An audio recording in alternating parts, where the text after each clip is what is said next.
The sort of language, like go back to where you came from, you don't belong, is the sort of language I've heard in my lifetime from racists and fascists, never from a mainstream politician.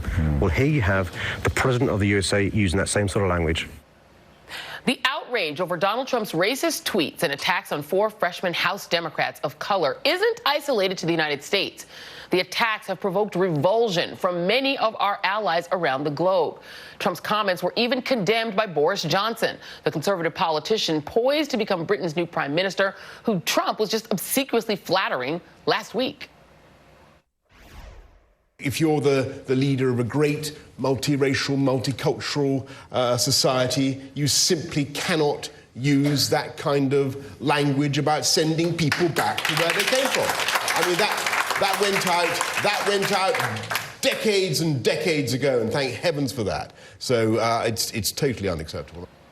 Joining me now is Paul Reichhoff, host of the podcast Angry Americans. Great to talk with you, Paul. And it really goes around the world. I mean, just to say in Britain for a moment, the outgoing British Prime Minister Theresa May, who just treated Trump to a state visit and forced the royal family to, wine and dine him, she put a statement out saying the Prime Minister's view is that the language used to refer to these women was completely unacceptable. From her spokesman, you had the British politician named David Lammy say Donald Trump telling 4 ethnic minority American congresswomen to go back where the original came from. 1950s racism straight from the White House. Any British politician fit to serve as PM would condemn, which Boris Johnson did. It goes on and on and on from there. So when our closest allies are condemning the American president, where does that leave us?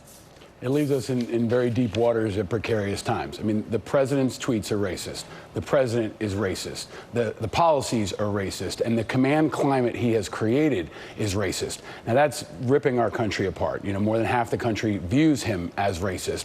And our children are watching, all Americans are watching, the military is watching, but the world is watching. Our allies are watching, and they are now looking to us to correct this, to check him. This is more than a tipping point. This is a defining moment. This is a gut check time for America to find out who has integrity and who doesn't in the media, in politics, who's going to call it what it is, and who's going to recognize our enemies are also watching. A divided America is a weakened America. The North Koreans are going to push us. The Iranians are going to push us. They've now taken a British tanker. Even this morning, Southern Command is tweeting about a Venezuelan jet and pushing the stakes there. So the stakes couldn't possibly be higher, and we're in very, very deep waters, Joe.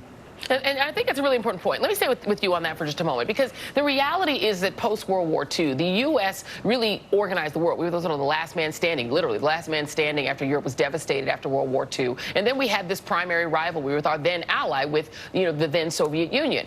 But what the U.S. has used to say, no, you need to stick with us and stay on our side of what was the Cold War, was these values that we weren't always living, to be blunt. We weren't living them at all when it came to race, but that we said them, right? And so when you have an American president who's coddling dictators, cuddling up to people like Kim Jong-un, hanging a photo of Kim Jong-un in the White House, right? And then at the same time, he is stoking these racist, elements within our country, the same way that the leader of Poland is and the leader of other countries are that we consider to be, sort of falling toward a sort of fascist element. What does that do to the organization of the world? What does that do to national security for us? It rips it apart.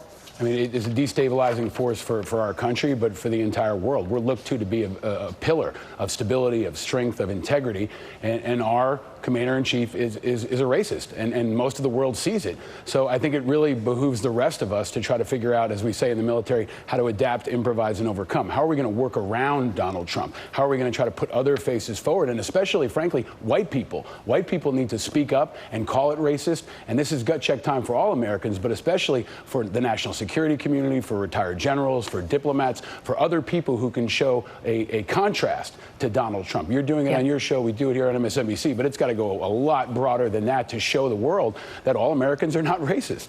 Yeah, and it's interesting because Germany, which obviously experienced firsthand what it meant to have, an extremist government that, did, the worst of the worst. a year ago, and this is circulating again on Twitter, and it's interesting that it's circulating again. Stern, which is the most popular magazine in Germany, literally depicted Donald Trump as a Nazi on its cover. That was a year ago. That's circulating again today following his attack on these 4 women. Angela Merkel, who now in many ways is the leader of the free world for a lot of people because she's the one standing the strongest for multi-ethnic democracy in Germany fighting against far-right forces. She came out and was asked, do you personally feel solidarity with the women who were attacked? And here's what she said. Sind Sie persönlich, und ich bitte um eine persönliche Antwort, fühlen Sie sich persönlich solidarisch mit den attackierten Frauen? Ja. Ja. Ich distanziere mich davon entschieden und fühle mich solidarisch mit den 3 attackierten Frauen.